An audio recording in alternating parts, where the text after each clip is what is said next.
పంజాబ్ రాష్ట్రంలో ఒక చిన్న పట్టణం బంగా. బంగలో నివసించే ప్రతి ఒక్కరికీ తెలుసు మంగల్దాస్ ఎంత పిసినిగొట్టో.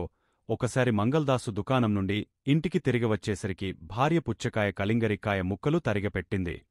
అయితే ఇంట్లో చూస్తే దానిపై చెక్కు కనబడలేదు మంగల్దాస్కు. దాంతో అతను ఎంత రగడ చేశాడంటే చివరికి అతని భార్య విసిగపోయి తను బయట చెత్తకుప్పలో పారేసిన పుచ్చకాయ చెక్కుల్ని ఏరుకొచ్చి వాటిని కడిగకూర చేసి పెట్టింది.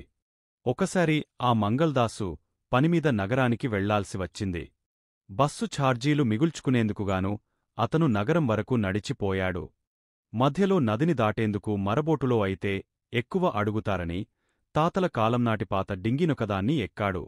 వెళ్లటం బాగానే వెళ్లాడుగాని వెనక్కి వచ్చేటప్పుడు కాలం చెల్లిన ఆ పడవకు చిల్లిపడింది. ఆ సమయానికి పడవ నది మధ్యలో ఉన్నది. దగ్గర్లో నేల అన్నది లేదు. రంధ్రంగుండా నీళ్లు బలంగా లోపలికి వస్తున్నాయి. చూస్తుండగానే డింగీ నీళ్లలో మునిగపోనారంభించింది. మంగల్దాసు ప్రాణాలు పోయినంత పనైంది. ఎందుకంటే అతనికి ఈతరాదు మరి. ఇక చేసేదేమీ లేక అతను తన కులదైవాన్ని ప్రార్థించటం మొదలుపెట్టాడు. స్వామి, నన్ను ఈ కష్టం నుండి గట్టెక్కిస్తే నీ సంతృప్తి కోసం నేను సంతర్పణ చేసి 1000 మంది బ్రాహ్మణులకు భోజనం పెడతాను అని గొణగసాగాడు ప్రాణాలు గుప్పిట్లో పెట్టుకుని. పడవ మునిగపోయింది.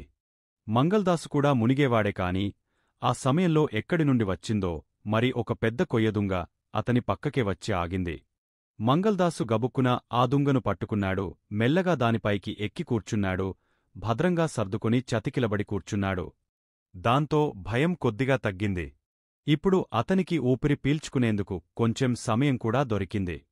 దాంతోటే ఆలోచన మొదలైంది. అయ్యో, 1000 మందికి భోజనం పెడతానని నేను ఎట్లా అనగలిగాను? 1000 మంది అంటే మాటలు కాదే. అయినా ఆ దేవదేవుడికి ఈ లెక్క ఏమంత పెద్దది గనక నేను 500 మందికి భోజనం పెట్టినా ఆయనకు సంతోషమే అవుతుందిలే, పరవాలేదు అనుకున్నాడు.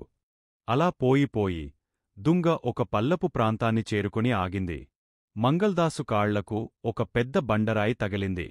అతను దాన్ని కొంత తడిమి చివరికి దాని పైకెక్కి నిలబడ్డాడు. దగ్గర్లోనే ఒడ్డు కనిపిస్తున్నది. ఇక ప్రమాదం తప్పినట్లే.